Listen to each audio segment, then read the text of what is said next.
तो आप देख रहे हैं आज तक और लगातार हम आपको दे रहे हैं सुशांत सिंह मामले में ताजा अपडेट। सबसे बड़ी खबर इस वक्त की एम्स के मेडिकल बोर्ड से आ रही है, जो विस्रा में जहर की जांच कर रहा है और 10 दिन के भीतर माना जा रहा है कि यह रिपोर्ट सामने आ जाएगी। साफ हो जाएगा सुशांत सिंह राजपूत की रहस्यमय मौत हत्या थी या आत्महत्या। सुशांत के शरीर में ड्रग्स था, जहर था या कुछ और था। आपको आज तक नहीं कल बताया था कि सुशांत सिंह राजपूत की मौत के मामले में कुछ सवाल एम्स की मेडिकल टीम ने उठा दिए, जिसने साफ तौर पर यह कहा है कि पोस्टमार्टम करने वाले डॉक्टर से कुछ सवाल पूछे जाने जरूरी हैं। मुनीश पांडे हमारे सहयोगी इस वक्त हमारे साथ मुंबई में लाइव मौजूद हैं। अरविंद ओझा मुंबई से लाइव मौजूद हैं। आशुतोष मिश्रा मुंबई में है, चित्रा त्रिपाठी मुंबई में है, मौसमी सिंह मुंबई में इस वक्त लाइव मौजूद हैं। मुनीश पांडे, एम्स की रिपोर्ट बहुत हद तक वो सारे सवालों के जवाब दे देगी जो सुशांत सिंह राजपूत की मौत के दिन से लेकर आज तक पूछे जा रहे हैं।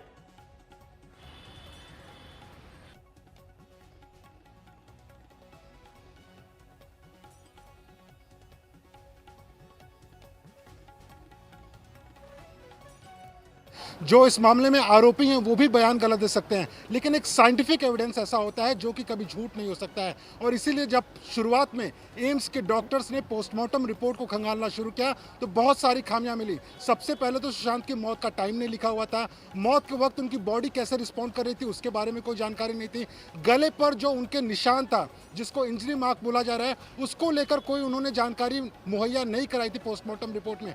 और इसीलिए लगातार सवाल खड़े हो रहे थे कि आखिरकार ये पोस्टमार्टम रिपोर्ट बन कैसे गई और मुंबई पुलिस ने कैसे इसको एक्सेप्ट कर लिया। अब इसमें दूसरी पेन जो फंसी हुई थी वो विस्रा रिपोर्ट को लेकर थी। और अब जो हमारे पास जानकारी आई है कि 17 सितंबर तक ये रिपोर्ट बन जाएगी और एम्स के डॉक्टर्स जो हैं 20% जो पूरा विस्रा था सुशांत सिंह राजपूत का मुंबई के CFSL के पास में मौजूद था, उसे एम्स भेज दिया गया है और उसकी जांच होगी। और जांच किस लेवल की होगी रोहित, मैं आपको बता दूं, जो एम्स में फोरेंसिक डिपार्टमेंट है जो विस्रा की जांच करेगा वो FBI के तर्ज पर होता है। दुनिया की जो सबसे बड़ी एजेंसी मानी जाती है जांच की FBI, उसी तर्ज पे जो एम्स के डॉक्टर्स हैं वो जानकारी निकालेंगे। क्योंकि अगर एक छोटा सा कण भी उसमें जहर का मिलता है तो पूरा का पूरा केस पलट सकता है। यहाँ पर परिवार ने आशंका जताई हुई है और जो डॉक्टर हैं पहले उन्होंने ऑटोप्सी रिपोर्ट पे जो थी सवाल खड़े किए थे, विस्रा रिपोर्ट पे भी सवाल खड़े किए हुए हैं। क्योंकि जो CFSL के डायरेक्टर हैं उन्होंने अनाधिकारिक रूप से ये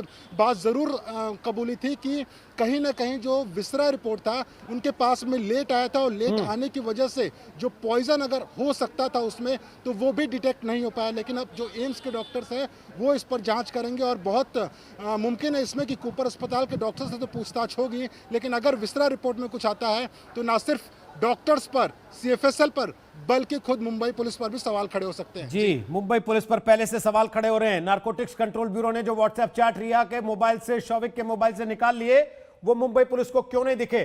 क्यों नहीं मुंबई पुलिस को लगा कि इस मामले में ड्रग्स के एंगल की भी जांच की जानी चाहिए? लेकिन उसके इतर जो मुनीश पांडे बता रहे हैं, अरविंद ओझा, कि विस्रा रिपोर्ट से अगर कुछ ऐसी चीजें सामने आ जाती हैं तो सब कोई सवालों के घेरे में आ जाएगा। जरा हमारे दर्शकों के लिए बताइए अरविंद, विस्रा जांच किन परिस्थितियों में की जाती है और कब तक यह संभव होता है? क्योंकि सुशांत की मौत को काफी वक्त हो चुका है, तो विस्रा जांच से क्या कुछ सामने आ पाना मुमकिन है अब भी?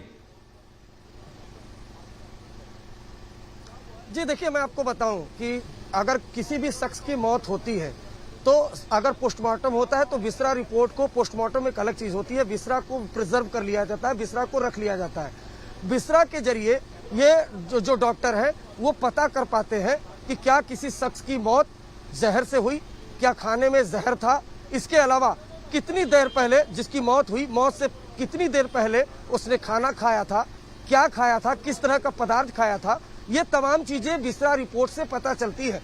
और किसी भी केस में, चाहे वो संदिग्ध परिस्थितियों में मौत हो, हत्या का केस हो, विस्रा रिपोर्ट वो काफी ज्यादा अहमियत रखता है। उससे काफी कुछ चीजें क्लियर होती है। जैसा मुनीश ने बताया कि आप कोई भी केस करो, इंटरोगेशन करो, जो विटनेस है वो मुकर सकते हैं, लेकिन जो साइंटिफिक एविडेंस है वो कभी नहीं झुटला सकते आप। नंबर 1। नंबर 2, मैं आपको बताऊं कि जब सुशांत का जो पोस्टमार्टम है वो मुंबई में हुआ था, उस दौरान विस्रा रिपोर्ट का 20% हिस्सा वो मुंबई के एक फॉरेंसिक लैब में प्रिजर्व करके रखा गया था। ये खबर जब सुशांत की मौत हुई उसके काफी दिनों बाद सामने आई थी, वो एक एडवांटेज था। उसके अलावा जो कुछ भी मुंबई पुलिस ने सीबीआई को दिया और फिर सीबीआई ने हैंडओवर किया एम्स के जो फॉरेंसिक डिपार्टमेंट को, उसके बाद से ही उस पर काफी गहन अध्ययन हो रहा था। एक तरफ सीबीआई जांच कर रही थी तो एम्स के जो डॉक्टर थे वो क्वेरीज भेज रहे थे सीबीआई के डॉक्टरों को। शायद यही वजह कि आपने वो तस्वीरें देखी होंगी कि सीबीआई के जो तमाम अफसर थे वो भाग भाग कर कूपर अस्पताल जा रहे थे, कूपर अस्पताल में डॉक्टरों से बात कर रहे थे, फिर वो डॉक्यूमेंट्स लेके आ रहे थे, वो सवालों के जवाब लेके आ रहे थे और सीबीआई के दफ्तर जा रहे थे, अपने सीनियर को रिपोर्ट कर रहे थे। जिस तरीके से परिवार ने सवाल उठाया था खासकर पोस्टमार्टम पर और पोस्टमार्टम होने के तरीके पर, टाइमिंग पर, वापस आते हैं तो अरविंद ओझा आपके पास। और सवाल तो यह भी उठेगा ना कि परिवार तो 1 महीने बाद ही सवाल उठाने आ गया था, उसके पहले से लगातार सुशांत के फैंस सवाल उठा रहे थे, बार बार ये कह रहे थे कि ये मौत रहस्य में लगती है, सामान्य हालात की मौत नहीं है। तब ये सब चीजें क्यों नहीं हो जो आप दबाव में हो रही हैं? लेकिन रिया गिरफ्तार हो सकती है और क्यों हो सकती है, उसके 5 कारण हम आपको बता रहे हैं। वजह नंबर 2, शौविक रिया के लिए ड्रग्स लाने की बात कर रहा था। वजह नंबर 3, रिया के मोबाइल चैट में ड्रग्स मंगाने के सबूत साफ तौर पर मिल रहे हैं। वजह नंबर 4, और गौरव आर्या से ड्रग्स के संबंध के सवाल पर बात अटकी है। और वजह नंबर 5, शौविक से ड्रग्स मंगाने वाली बात रिया चक्रवर्ती ने कबूल कर ली है। एनसीबी ड्रग्स पर रिया के जवाबों से संतुष्ट नहीं है। ये 5 बड़ी वजह जो रिया से 2 दिन की 1.5 दिन की पूछताछ में अब तक सामने आ रही हैं। चित्रा त्रिपाठी, ये तो रिया को बताना ही पड़ेगा ना कि वो अपने लिए मंगाती थी, किसी और के लिए मंगाती थी। अगर किसी और के लिए मंगाती थी तो जिससे वो प्यार करती थी उसके लिए ड्रग्स मंगाना कैसे जस्टिफाई करेंगी वो, बजाय उसको रिहैब में ले जाने के? बिल्कुल सही कहा आपने और यही सवाल बार बार पूछा जा रहा है। देखिए, आज तक से भी बातचीत करते हुए रिया चक्रवर्ती की ओर से क्या कहा गया, जब ड्रग्स को लेकर सवाल पूछा गया तो अपने आप को उन्होंने पाक साफ बता दिया और ये कहा कि मैंने कभी ड्रग्स नहीं लिया है और मैं इसके टेस्ट के लिए तैयार हूं। वो भी टेस्ट तब जब सुशांत सिंह राजपूत की मौत को 2 महीने से ज्यादा का वक्त गुजर चुका था। ऐसे में टेस्ट अगर हो भी जाए तो उसमें से क्या निकलेगा, ये अपने आप में बड़ा सवाल है। दूसरा सवाल, मैरिजुआना को लेकर सुशांत सिंह राजपूत पर उन्होंने पूरा ठीकरा फोड़ दिया कि सुशांत तो लेता था और केदारनाथ मूवी की जब शूटिंग शुरू हुई थी उसी समय से उन्होंने लेना शुरू कर दिया, इसमें मेरा रोल नहीं था।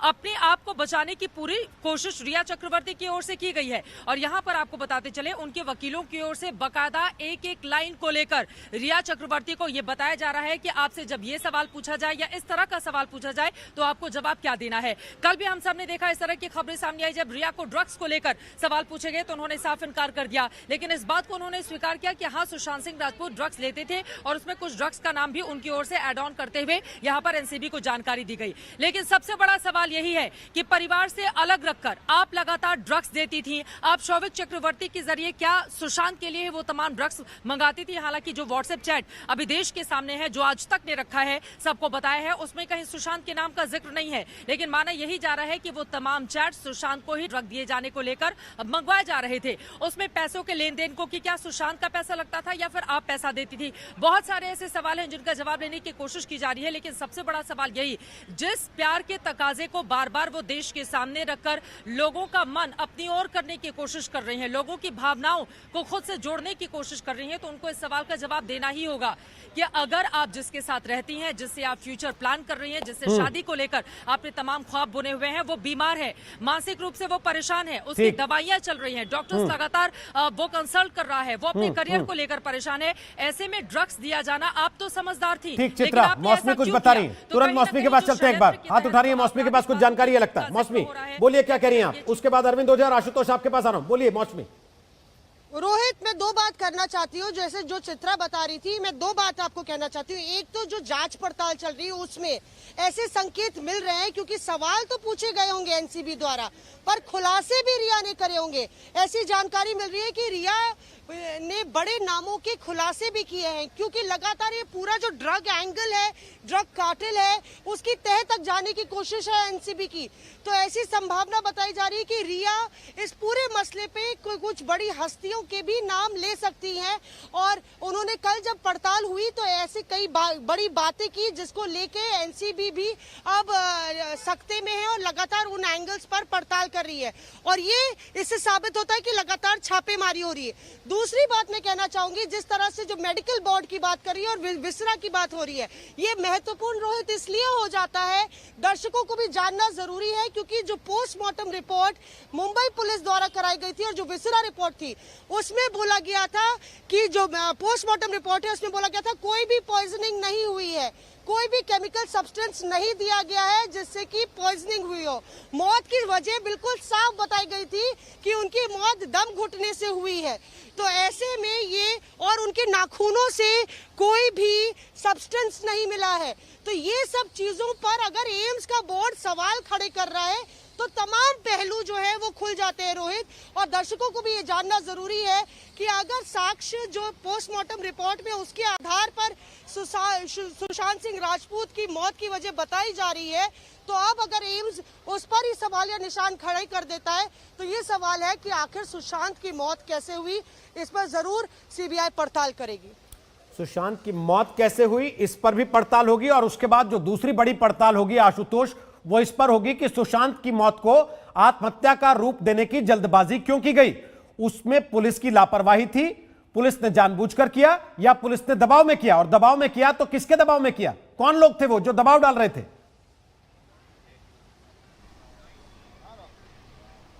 क्या होता है रोहित, अगर सीबीआई ये जांच कर रही है कि देखिए आत्महत्या या इसको कहने में जल्दबाजी की गई, तो जांच का दायरा फिर पुलिस तक भी पहुंचेगा और उसमें फिर आगे ये भी खुलासा होगा कि क्या ये किसी दबाव में था या फिर किसी तरह का नेग्लिजेंस इसमें सामने आया था, क्योंकि विसरा रिपोर्ट प्रिजर्व करके रखा गया था, उसकी रिपोर्ट 10 दिन के बाद आएगी। जांच का दायरा देखिए कितना बड़ा हो रहा है, ED financial trailing money trail वो उसका पीछा कर रही है, सीबीआई जांच पड़ताल कर रही है, कल भी पूछताछ की गई, घर जाकर सीन जो है रिक्रिएशन ये सब कुछ किया गया, लेकिन अब नजर विसरा रिपोर्ट पर होगी। सीबीआई के लिए भी बड़ी उम्मीद है। दूसरी तरफ ड्रग कार्टेल से तार निकल रहे हैं कि देखिए यहाँ पर जो है सुशांत को पूरी तरह संभव है कि रिया चक्रवर्ती ने ही ड्रग्स दिया हो, तो ऐसे में कॉन्स्पिरेसी का एंगल बनता है। उसके बाद जब ये जांच बढ़ेगी कि विसरा सैंपल में अगर ये पाया जाता है कि हाँ उसमें जहर के कण हो सकते हैं, तो फिर पूछताछ के लिए जो इन्वेस्टिगेटिव ऑफिसर मुंबई पुलिस के, सीबीआई उन तक भी पहुंचेगी, उनको भी बुलाएगी, सम्मन करेगी कि आखिर ऐसी रिपोर्ट क्यों दी गई। क्योंकि जब आगे दस्तावेज बढ़ा, जब जांच बढ़ी थी तो जो मुंबई पुलिस के दस्तावेज थे इस मामले में के जांच में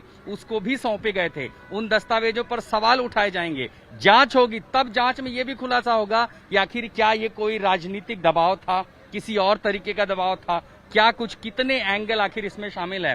हर कड़ियों को जोड़ जोड़ करके कोई बड़ी बात नहीं है कि महीने भर के भीतर ही सारे जो चेहरे हैं नाम वो सामने आ जाएं। ये तो सिर्फ एक खुलासा जो होगा ये उस हत्या आत्महत्या के मामले में होगा जिस पर अलग अलग बातें कही जा रही हैं। दूसरा जो सबसे अहम पहलू है, हमें वो भी नहीं भूलना चाहिए कि आखिर नारकोटिक्स कंट्रोल ब्यूरो कैसे अपना दायरा बढ़ा रहा है। तमाम इस जांच के बीच में पूरा कार्टेल जिस तरह बढ़ रहा है, एक के बाद एक ड्रग पेडलर, जाहिर है बड़े मछलियों को पकड़ने की तैयारी है। और उन बड़ी मछलियों में सवाल क्या ये नहीं पूछा जाएगा कि महाराष्ट्र सरकार पुलिस की नाक के नीचे गली मोहल्लों में ड्रग सप्लाई हो रहा है, वो भी लॉकडाउन में, जब आप अपने घर से निकलकर राशन भी लेने नहीं आ सकते थे। क्या आप अपने घर से निकल पाते थे लॉकडाउन के दौरान? आपको ही पता, हमें पता, हमने कैसे वो संघर्ष को देखा है। उस समय गली मोहल्लों में ऐसे ड्रग्स इतनी आसानी से मुहैया हो वापस आते हैं आशुतोष आपके पास, वापस आते हैं जरा। जिन चीजों को लेकर लगातार सवाल उठ रहे हैं, जिन चीजों को लेकर रिया चक्रवर्ती को 2 बार की पूछताछ का सामना एनसीबी के सामने करना पड़ा, वो चीजें क्या हैं? रिया का ड्रग्स कनेक्शन कैसे एस्टैब्लिश हुआ? ये व्हाट्सएप चैट्स हैं जो आपके सामने इस वक्त टेलीविजन स्क्रीन पर हैं।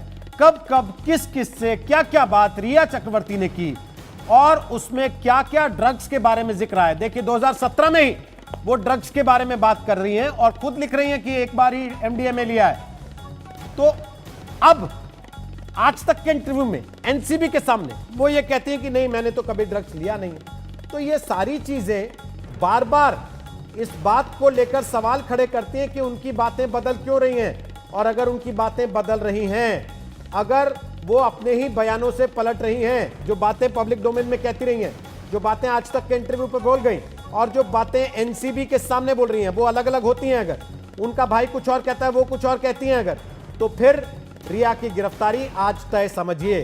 ये देखिए, ये व्हाट्सएप चैट शौविक और रिया के बीच में जो पूरी तरह से इस बात की तस्दीक करता है कि दोनों किसी के लिए, अब वो कौन था, क्या वो सुशांत था या कोई और, किसी के लिए ड्रग का इंतजाम करने की बात कर रहे हैं, सिगरेट में डालकर ड्रग देने की बात कर रहे हैं। और अगर ये बातें आपस में मेल नहीं खाती हैं जो दोनों एनसीबी के सामने रखते हैं,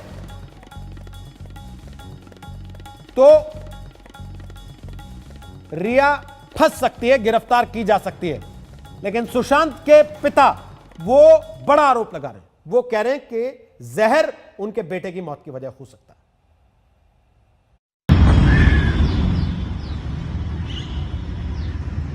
रिया मेरे बेटे सुशांत को लंबे समय से जहर पिलाया करती थी, वो इसकी हत्यारी है। जांच एजेंसी को चाहिए कि रिया को और उसके सहयोगी को अविलंब गिरफ्तार करें और उसे सजा दिलाएं।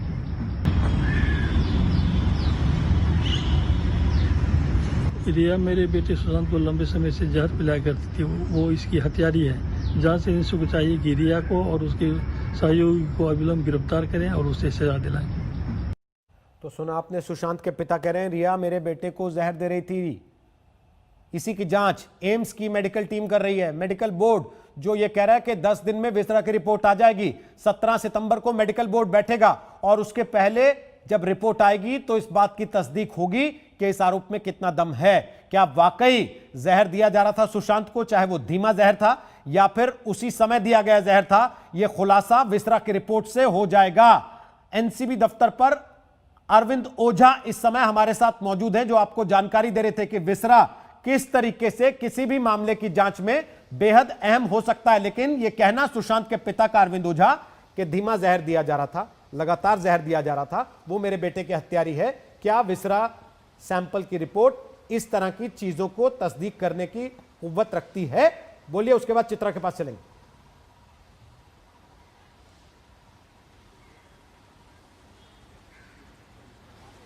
कि किस शख्स ने कैसे लिया, जहर था नहीं था, ड्रग्स लिया था नहीं लिया था, ये तमाम चीजें क्लियर करती है। लेकिन मैं आपको इंपॉर्टेंट चीज बताना चाहता हूं जो बहुत जरूरी है। रिया चक्रवर्ती की बात चल रही थी, मौसमी ने भी बताया कि एनसीबी को बहुत मुश्किल होगी इस्टेब्लिश करने में, क्योंकि अगर वो एक्सेप्ट नहीं करती है, ड्रग्स नहीं लेती थी। देखिए, आप इसको समझिए, रिया चक्रवर्ती अपने वकील से मिलकर आई हैं, उनको मालूम है उनको ऊपर शिकंजा कसने वाला है। वो कैसे एक्सेप्ट कर लेंगे कि वो ड्रग्स लेती थी? और नारकोटिक्स कंट्रोल ब्यूरो ये जानता भी था कि हम चैट दिखाएंगे तो वो मना कर देंगी। आपको पहले चीज बता देता हूँ, ड्रग्स कंज्यूम करना, ड्रग्स लेना ये भी अपराध है, और ड्रग्स प्रोक्योर करना ये भी अपराध है।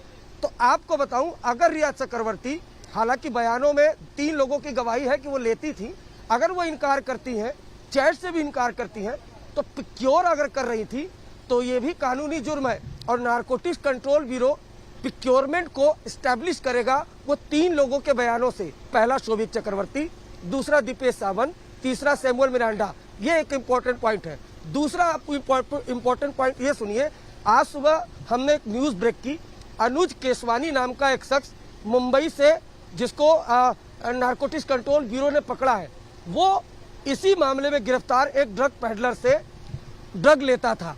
उसके जो बड़ी मछली है उसकी गिरफ्तारी होनी है। उसके पास से जो ड्रग्स रिकवरी हुई है, एलएसडी, हशीश, मैरिजुआना, वो इसी केस से कनेक्टेड है। आप समझिए कि एक तरफ रिया से पूछताछ हो रही है तो दूसरी तरफ मुंबई में छापेमारी हो रही है। तो सिर्फ रिया, शोभिक, दीपेश सावंत, सैमुअल मिरांडा नहीं है, बल्कि इस पूरे केस में ड्रग पेडलर भी है। ये जो रिकवरी कल की है Mumbai police narcotics control bureau ने, ये इसी केस से एसोसिएट करके सबको मिलाकर एक बड़े सिंडिकेट को मिलाकर अदालत में जाएगी। बिल्कुल। और आज एक पेशी चल भी रही है, उसमें से किला कोर्ट में पंकज उपाध्याय मौजूद हैं, उनके पास चलेंगे जहां पर अनुज केसवानी की पेशी चल रही है। वहां से क्या खबर आ रही है आपको बताएंगे, और साथ ही दिखाएंगे वो बयान जिनकी वजह से रिया चक्रवर्ती आज गिरफ्तार हो सकती है। किस किस ने क्या क्या कहा आपको दिखाएंगे वो बयान एक छोटे से ब्रेक के बाद, क्योंकि हम इस केस के हर किरदार को आपके सामने लेकर आ रहे हैं। लगातार इस मामले से जुड़ी एक एक खबर सटीक सबसे पहले आप तक पहुंचा रहे हैं, वो भी बिना किसी पक्ष के, एकदम निष्पक्ष। छोटा सा ब्रेक ले रहे हैं, आप देख रही हैं आज तक। नमस्कार, मैं हूं अंजना ओम कश्यप। हमें उम्मीद है ये वीडियो आपको पसंद आया होगा। लेटेस्ट खबरों के लिए यूं ही देखते रहिए आज तक, और इस वीडियो के पसंद आने पर लाइक, शेयर एंड सब्सक्राइब करना ना भूलें।